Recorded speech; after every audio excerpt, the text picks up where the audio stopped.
competitive nature between the states has heated up, partially because the policy is frozen in D.C.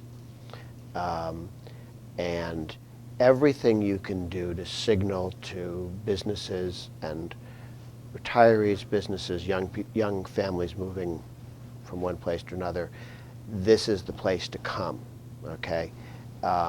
Getting rid of the death tax was helpful. Getting rid of the hall tax is just, I mean, it's this huge advertisement. Hey, we're open for business. We're moving in that direction, not this direction. You want to go that direction, California and Illinois. You want to go in this direction, us. And you're competing with Florida and Texas, which scream, we're ahead in the game already. We're ahead in the game already. And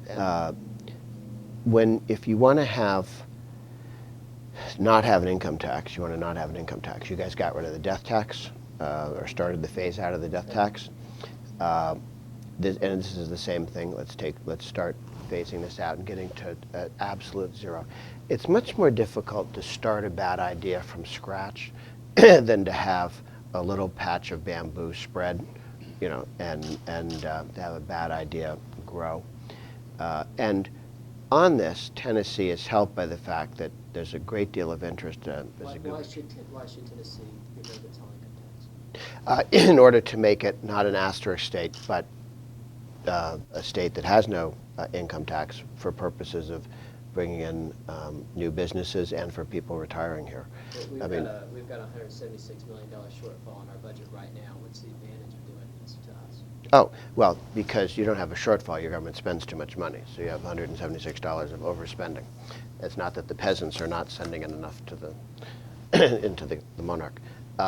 It's that the monarch is spending too much.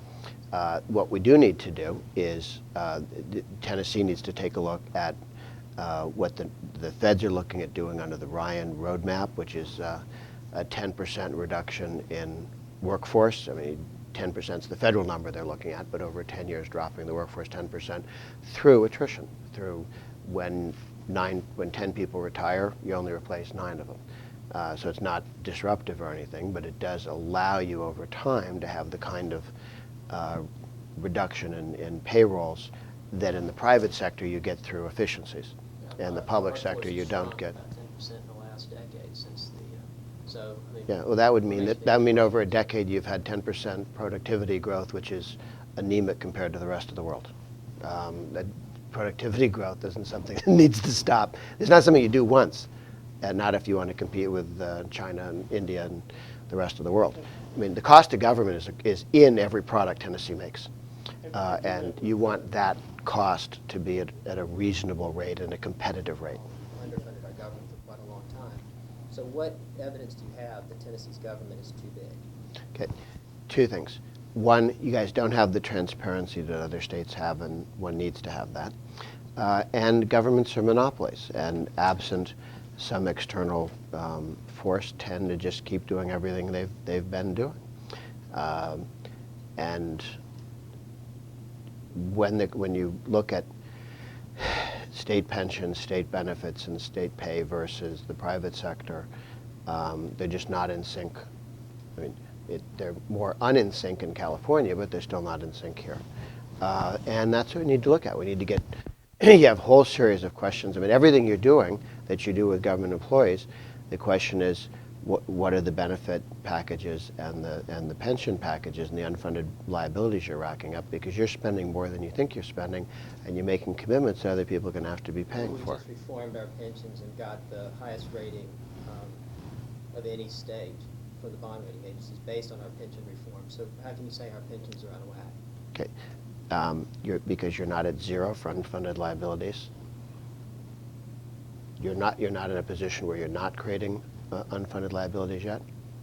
I'm not arguing there's never been any progress in the last 10 years in Tennessee. That's not the argument. The argument is we need to do more and better. And again, you're not competing with California. You're competing with Florida and Texas. You're competing with other states that are more rapidly improving. One of the studies we had when I was with the National Taxpayers years ago was it's not even the relative tax rate that is as important in attracting jobs and growth as the direction. higher tax states that are convincingly reducing taxes and spending relative to other people do better than low tax states that are going in the wrong direction.